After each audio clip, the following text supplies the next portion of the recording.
گجرا والا سے ہمارے مہمان ہیں جناب علامہ مفتی سید محمد فاروق شاہ صاحب سیفی، عالم دین ہیں، پی ایچ ڈی اسکالر ہیں، بہت خوبصورت گفتگو کرتے ہیں، آج ہمارے پروگرام کی زینت ہیں۔ السلام علیکم ورحمۃ اللہ۔ وعلیکم السلام ورحمۃ اللہ۔ کیسے مزاج؟ جزاک اللہ۔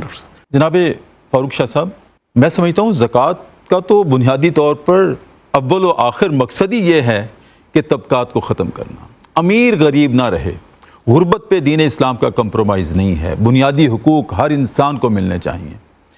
تو ارشاد فرمائیے، زکوٰۃ کی جو عبادت ہے یہ کس طرح سے غریب اور امیر طبقے کو بیلنس کرتی ہے؟ انفاق اور زکوٰۃ، یہ دو راستے اللہ رب العزت نے کیا خوبصورت دیے ہیں۔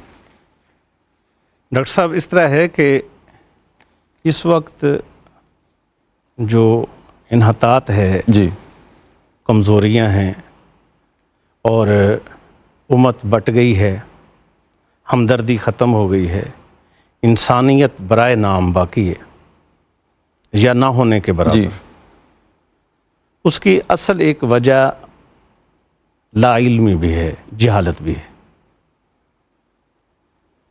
جب ہم معاشرے کو علم کی طرف لائیں گے، علم پھیلائیں گے، علم دیں گے، تو ہمیں پتہ ہوگا کہ بھائی ہم نے کھا لیا پی لیا اور اس کے بعد جو غریب نہ کھا سکے، نہ پہن سکے، اور جن کے پاس رہنے کو نہیں، چھت نہیں، وہ کس تکلیف میں ہیں۔ بالکل۔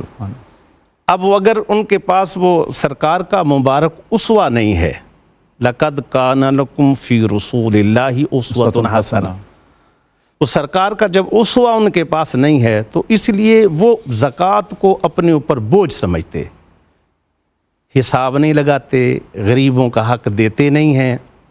اور یہاں اگر کچھ وقت دیا جائے تو میں پیچھے ایک حدیث کی طرف جاؤں گا۔ حضرت سرکار دو عالم علیہ السلام نے عشری قبیلے کو بلایا اور ان کو بلا کر کہا کہ جو لیول آپ لوگوں کا ہے علم کا، جو آپ کی سطح ہے، جس علاقے میں آپ رہ رہے ہیں لوگوں کا علمی لیول وہ نہیں ہے۔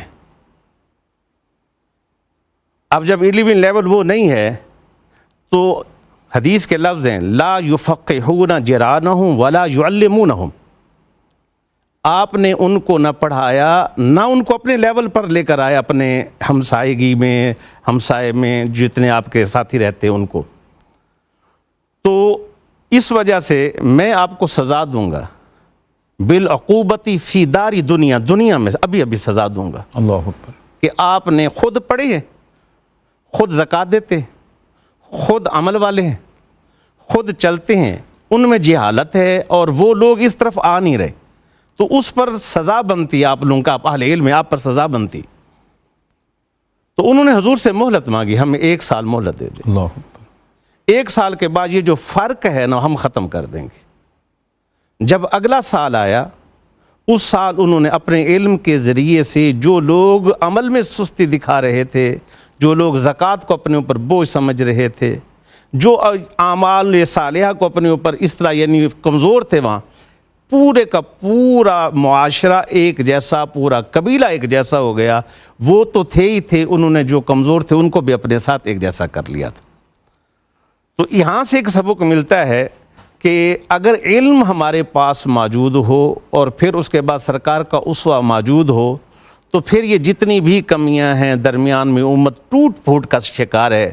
ہم اپنی جیب سے جب زکوٰۃ دینے لگتے ہیں تو سمجھتے ہیں ٹیکس ہے، یہ شریعت نے ہمارے اوپر فرض رکھی ہے اور ہمارے اوپر ہمارے مال میں غریب کا حق موجود ہے، جب نہیں دیں گے تو ہم غریب کا حق ماریں گے۔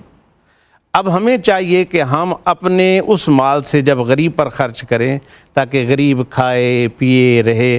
وہ جو طبقات ہیں نا جی، آپس میں انسیت پیدا ہوگی۔ جو طبقات بن گئے ہیں، امیر غریب، چھوٹا بڑا، اور اس کے بعد اس کی نفی وہ نفی ہو جائے اور وہ ایک ہی ہم پلا ہو جائیں، برابر ہو جائیں۔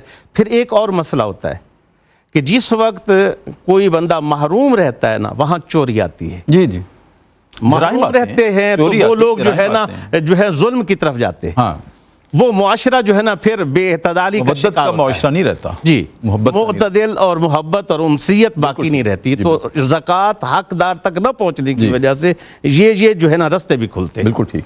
شاہ صاحب آپ فرمائیے کہ دیکھیں باجماعت نماز پنجگانہ اس کے لیے حکم ہے کہ ہر محلے کی مسجد میں ادا کی جائے، جمعے کی نماز کے لیے حکم ہے کہ شہر کی ایک ہی سینٹرل ماسک میں ادا کی جائے، عید کی نماز کے لیے مستحب یہ ہے کہ کھلے میدان میں پڑھی جائے، کیا حکمتیں ہیں؟ ڈاکٹر صاحب ایک تو جو پہلے گفتگو ہو رہی تھی اس میں ایک اجتماعیت اور اس کے بعد ایک امام کے پیچھے جمع ہونا، صحیح، اور ایک ہے ہم سب کا جمع ہونا کہ ہم سب جمع ہوں گے، اور اس کے بعد پیچھے ایک صف بندی ہوگی، ہم کھڑے ہوں گے، یہ ہماری عبادت ہے، ساتھ امام کے پیچھے کھڑا ہونا۔ یہ ہمیں تصور ملتا ہے کہ ہم اکیلے نہیں، ایک امام کے ساتھ جڑیں گے، وہ ہمیں رکوع میں لے جائے گا تو ہم رکوع میں جائیں گے، وہ ہمیں قیام میں کھڑا کرے گا تو ہم قیام میں ہوں گے، خروج بھی سننے ہی، وہ جو ہے دونوں طرف سلام پھیریں گے تو ہم سلام پھیریں گے، ہم ان کی اقتداء میں رہیں گے۔ لیڈرشپ کا کانسیپٹ لیڈرشپ بھی کا دے دیا۔ concept۔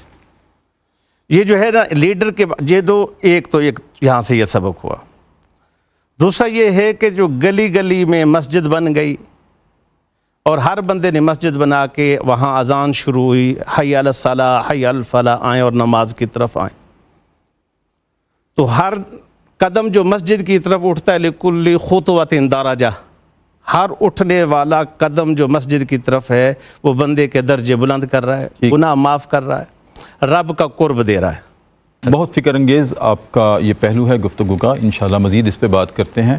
ناظرین کرام، پروگرام اتحاد امت ہے، وقفہ ہے، اور وقفے میں ہم جایا کرتے ہیں دربار رسالت میں اور اپنے نبی کریم صلی اللہ علیہ وسلم کی ذات اقدس پر والہانہ انداز میں درود کریم کا نذرانہ پیش کرتے ہیں اور واپس آتے ہیں۔